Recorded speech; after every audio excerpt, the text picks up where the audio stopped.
Day 1, we're going to talk about our next form of a line, which is called point-slope form. Remember that the day before we were talking about slope-intercept form. As a refresher, slope-intercept form looks like y equals mx plus b. However, sometimes we cannot write equations in slope-intercept form immediately because we don't have the y-intercept. That's a pretty important part of that equation. But we do know points on the line. So if we know at least one point on the line, even if it's not the y-intercept, we are able to get our equation into slope-intercept form. And how we do that is we are going to first use the form that we're going to learn today, which is called point-slope form.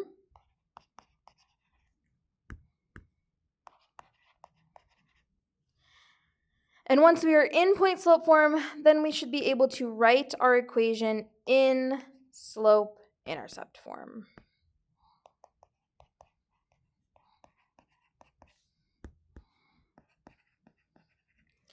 So point-slope form looks like this. It looks like y minus y1 equals m times x minus x1, where we have any point on the line.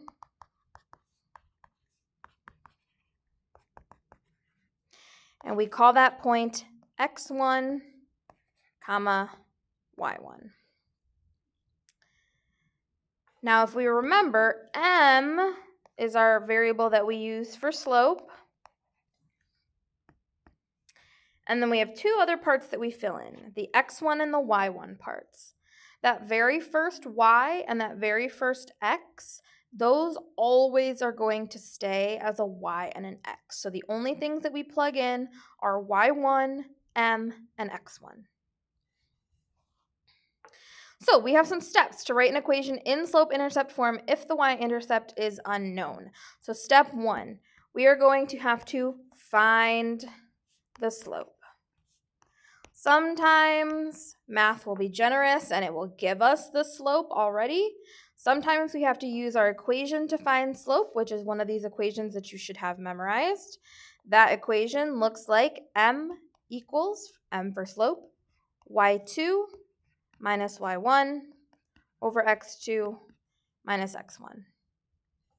Again, that's one of those formulas that should be memorized to find slope. Once we have the slope, whether we found it or it was given to us, our next step is going to be to write our equation in point-slope form.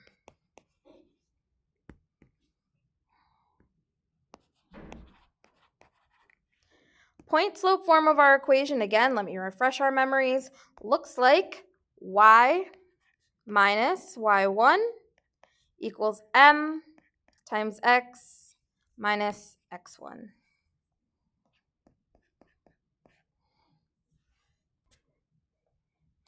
Once our equation is in point-slope form, remember our ultimate goal is to get it back into slope-intercept form.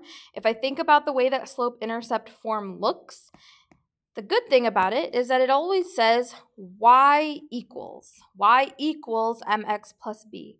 So all we have to do to get point-slope form to look like slope-intercept form is we have to solve our equation for y. What that means is we are going to be getting it into our final form, which is slope-intercept form.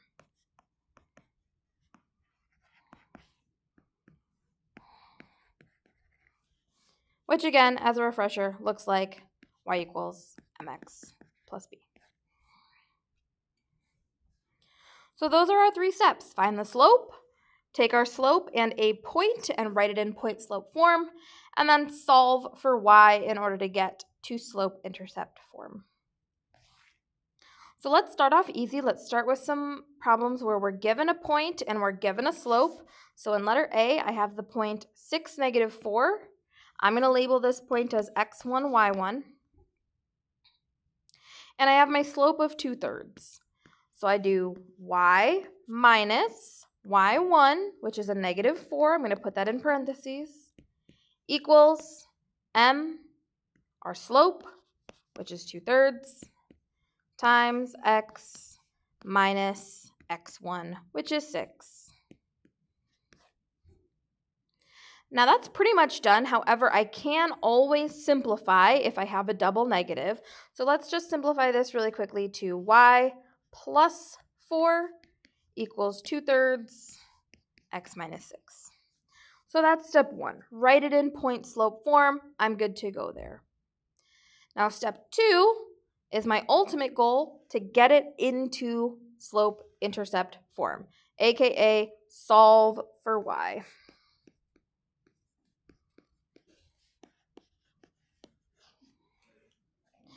To do that, what I'm going to do first is I'm going to distribute 2/3. 2/3 times x is 2/3 x. 2/3 times -6 is going to be a -4. And from there, to get y by itself, I subtract 4.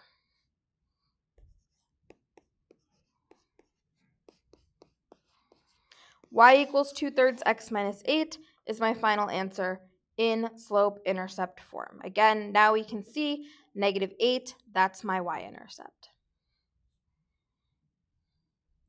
I'm going to do the same thing for letter B.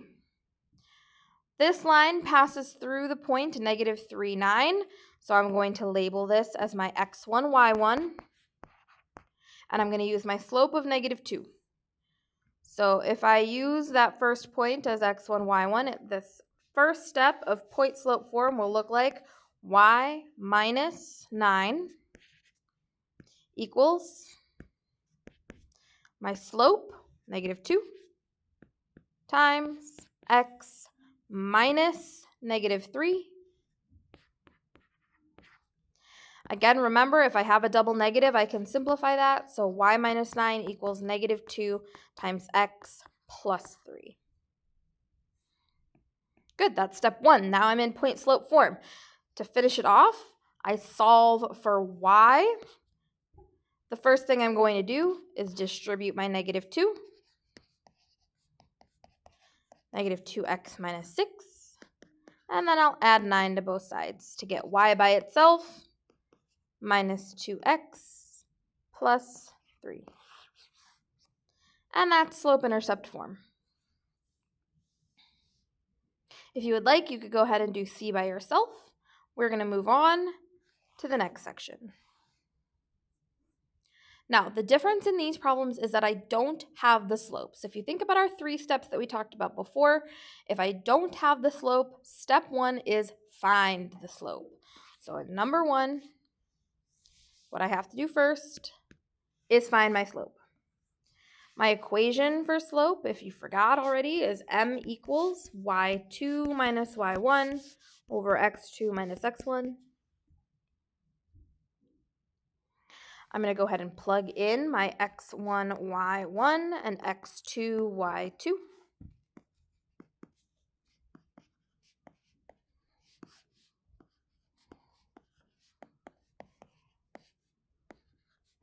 And simplify that down to -2. So step 1, find my slope. I've finished that. I go to step 2. I'm going to pick either one of these points. I usually just take the first point there, 2, 3, and I'm going to use that in my point slope form. Y minus y1 equals my slope times x minus x1.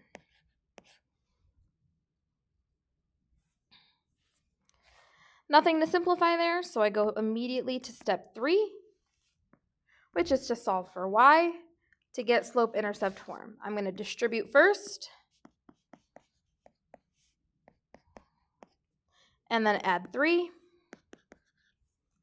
My slope-intercept form of this line is y equals -2x plus 7.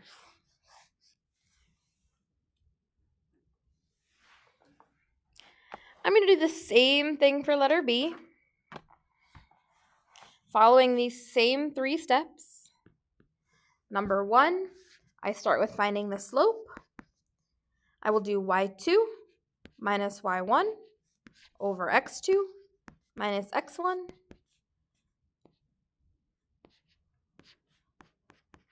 I get 7 over negative 14. I can simplify that down to negative 1/2. Once I have my slope, step 2, I use slope-intercept form, y minus y1. I'm going to use this first point here, 8, 2, equals slope, which I just found, times x minus x1. No simplifying to do yet again, so I'm going to go to step 3, solve for y, starting with distributing.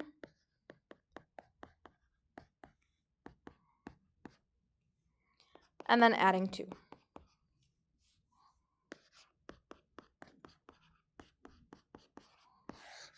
And there's my equation in slope-intercept form. So 3 easy steps here. Again, if you would like to try C, go ahead and go for it. I'm going to move on to our application problem. The table below shows the altitude of a hot air balloon during its linear descent. Letter A asks, how many meters does the hot air balloon descend per second, aka find the rate of change. So that word, rate of change. We saw that word before in lesson 4.1. Rate of change is another way of saying slope. So what we're doing, again, just like we did in 4.1, we're going to find the slope of the line or of this equation based on my table. The way that I do that, if you recall, is I take a look at my x's and my y's, and I'm just going to figure out what is the step. Like, what do we step to get from step A to step B? So in seconds for my x value, from 10 to 30, that's plus 20 seconds. And in altitude for meters for my y values, that's going to be a minus 50.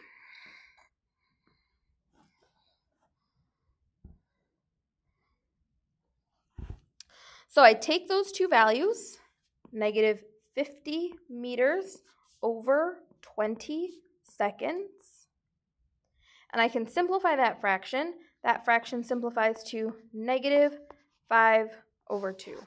So that's my rate of change or my slope. If I wanted to explain that in words, I would say the balloon descends 50 meters every 2 seconds.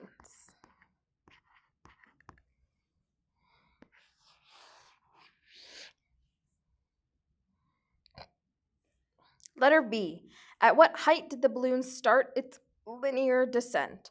Think about what this would mean in terms of a graph.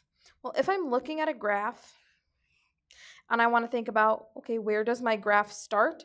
Well, typically, if I'm thinking about a hot air balloon, it's going to start here and then go downwards. The place that it starts here, we would refer to as the y-intercept. So what I'm looking for is that y-intercept. In order to figure out the y-intercept, I'm going to use my equation in slope-intercept form to help me find it. So to get to slope-intercept form, because I don't know the y-intercept, I'm going to go through the same 3 steps that we did up here, which are find the slope, use point-slope form, and then solve for y to get it into slope-intercept form. Well, I already have the slope. The slope is negative 5/2. What I need is a point. Looking at any table, one row of my table represents an xy coordinate. So the left side is the x's, the right side is the y's. So I would take this first row here, and I'm going to write that as a coordinate. That coordinate is 10, 640. Well, using that coordinate and using my slope that I found earlier, I'm going to plug it into point-slope form.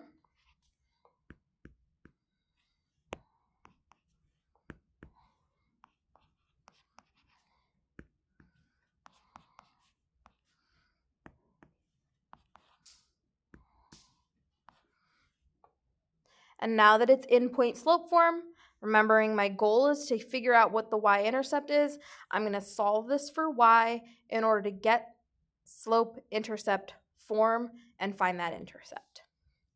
So first things first, I'm going to distribute. This is negative 5/2 x plus 25. And then y equals negative 5/2 x. I'm adding 640 to both sides.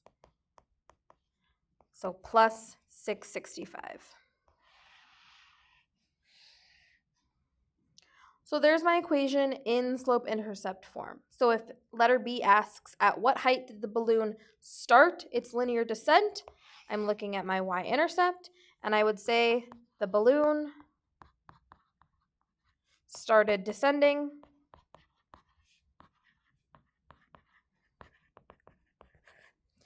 at 665 meters.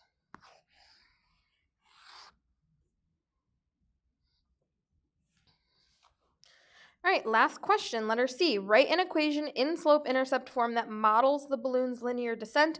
Well, we already have it because we just did all that work. It's y equals negative 5/2 x plus 665.